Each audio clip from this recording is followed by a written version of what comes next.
Everybody, and welcome to Great Day here on KCWI Channel 23.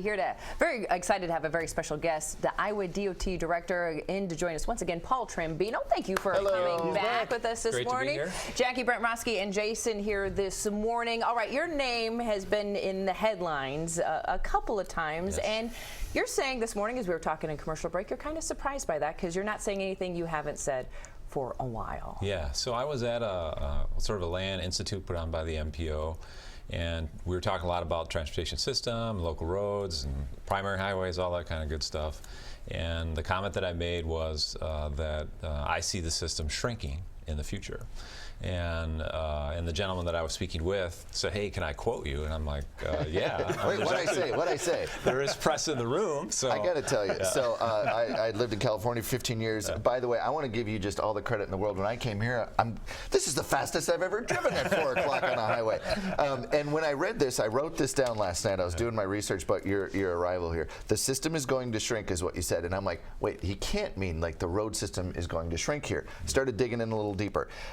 Iowa has 114,000 highway miles, 1 for every 27 people. California, 1 mile for every 226 people. Yeah. Fascinating. And this is because we're a farm state, right? And we have all these farm-to-market roads. There's a road every mile. Storm chasers love Iowa because there's lots of places to turn and get out of the way. Get out of the way. And it's not that way in other states. Right. Yeah. But for whatever reason, this reporter heard you say this statement, and it just kind of exploded. And you're like, I've been saying this for years. Why is this now getting so much attention? Yeah, what I've been saying a lot, and this happened as we've led into, especially when we talked about gas tax funding, additional funding for the system, the conversation that I had was the entire system is not affordable, right? 114,000 lane miles, 25,000 bridges we have in the state.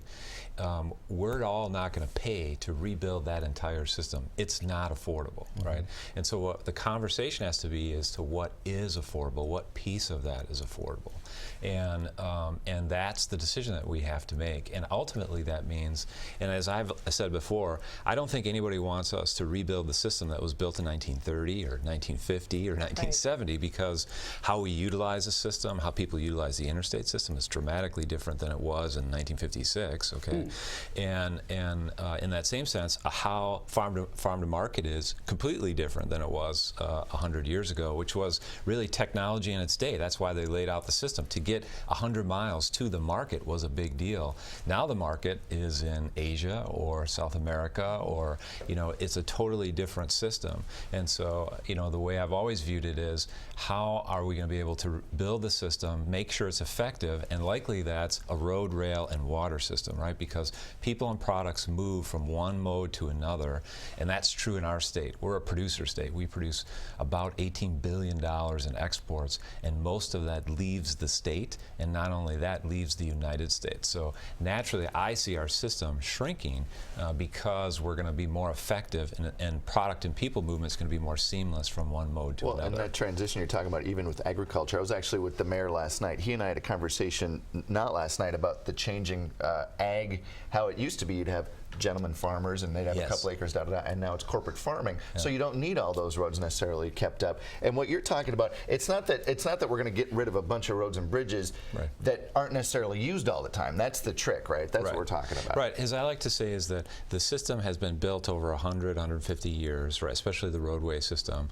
And is every piece utilized exactly the same as it was years ago? And the answer to that is no, very clearly.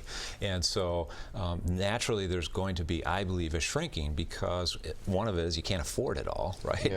There's nothing I'm doing to bridges. We talk a lot about bridges in the state, right? And everybody likes to use the word structurally deficient. It's the favorite word of what that is. And we have about 4,300 structurally deficient bridges just on the local system, right? At a given point in time. And it means those bridges have sometimes weight restrictions. They have width restrictions, and they're all not. To replace all of them is probably billions of dollars. Wow. Okay, so is every single one of those going to get replaced? And what I've always advocated is we can either let the system degrade, right? And you're left with something at some point, right? That's what's happening. And or you can try to be very active in the process and say, which are the ones we want to keep? Which is the bridge in a local community or county that provides the best connectivity, to other segments, to a co-op location, to a rail connectivity, even into the surrounding counties and to the sub-regionally.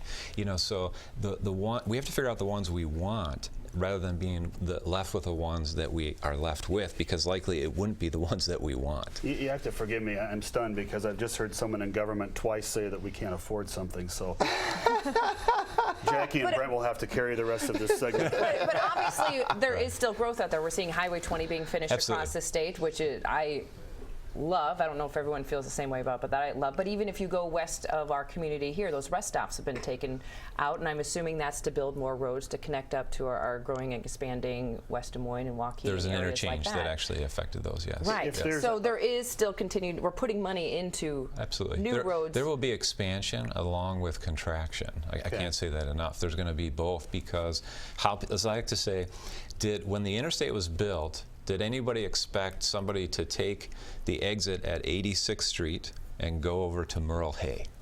Right? That's a lot of people do. It's where I live in Johnston, right? So a lot of people go from 86 to Merle Hay, on the interstate. That was never its intention, but you can see how different the system's being utilized. So naturally, there's going to be areas where you're going to have to add capacity, right, or to deal with bottlenecks on the system. We see a lot of that, especially on the eastern half of the state. If you get into Cedar Rapids, Iowa City, as you get towards the border, there's really a lot of pressure on the system right now. So, but that doesn't necessarily mean that overall the system's not going to shrink. And as I like to say, it will shrink, and likely we will be able to deliver a much higher level service, right?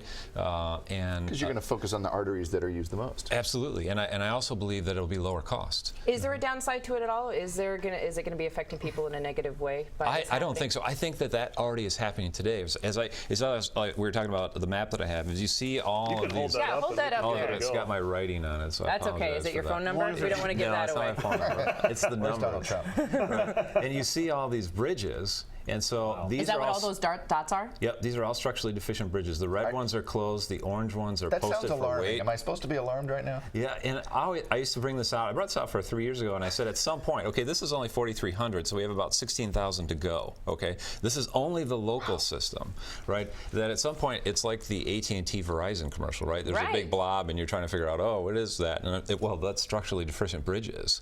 Okay.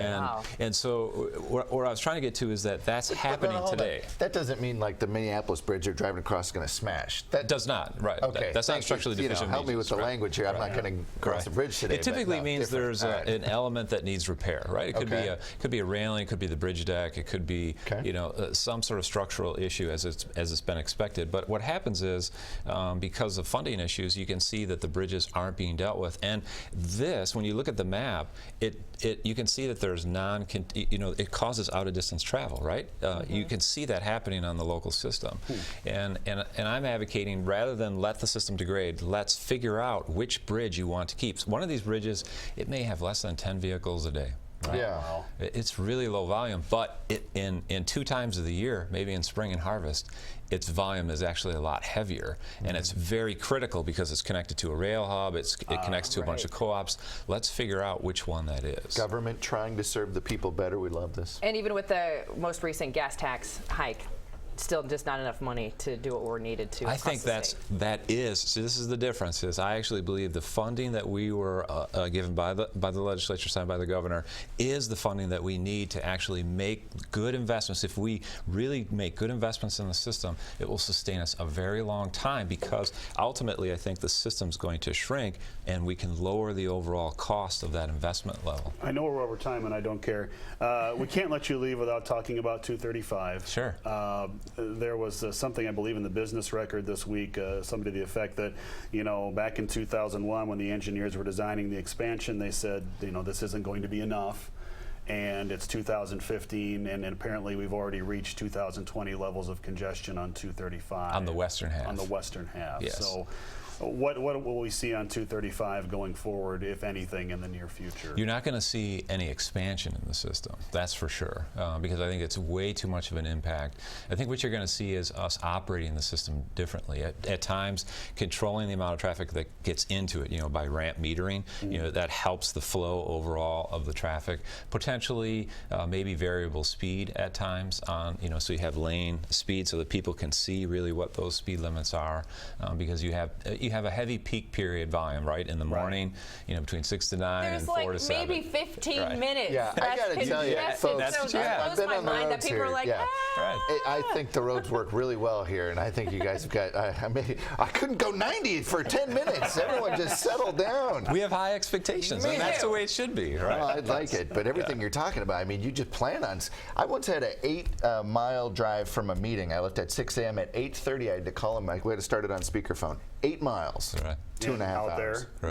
Yeah. Not here. Not here. 2:35, I bet I would have got there. I could have driven to Chicago. If you think of the future, what is traffic going to look like 10 years, if not 50 years from now? What are vehicles going to look like? How are they going to function? I had the opportunity to be in this new Volvo 2016 cross country, which is essentially an autonomous vehicle. The University of Iowa got one of the first ones. Unbelievable. It pretty much drives itself already today. My question about those is what happens in winter? When you've got ice on the road. That's one of the big things that we're going to work on. It's why we're actually going to move forward with, we think, a pilot project to really try to track the vehicles and get them actually over on the eastern side. And the big thing is you have to have what we call an HD map of the system, which is to the centimeter level of the entire state on the highway system. And that will allow them to operate, I think, towards that system. My question is, where's my jetpack? Where's my Jetsons hover car? A lot of exciting things happening. Paul Trombino, thank you so much for joining us this morning. Iowa Director of the DOT. Are you kind of leading the pack to make sure what you're saying needs to be done, or are we relying on our legislators to make this decision? Please say it's you. Oh, no, yes, we are. The Transportation Commission has made some great decisions, and I think we are definitely leading the pack. And I think we are, from a statewide, nationwide perspective. A lot of people are really looking back at Iowa and the things that we're doing, especially when it comes to supply chain design and product movement and helping businesses. And, so it's things that no state has ever really done before. So it's one of the things I'm very excited about overall. Wonderful. Well, thank you for kind of setting us straight this morning and letting us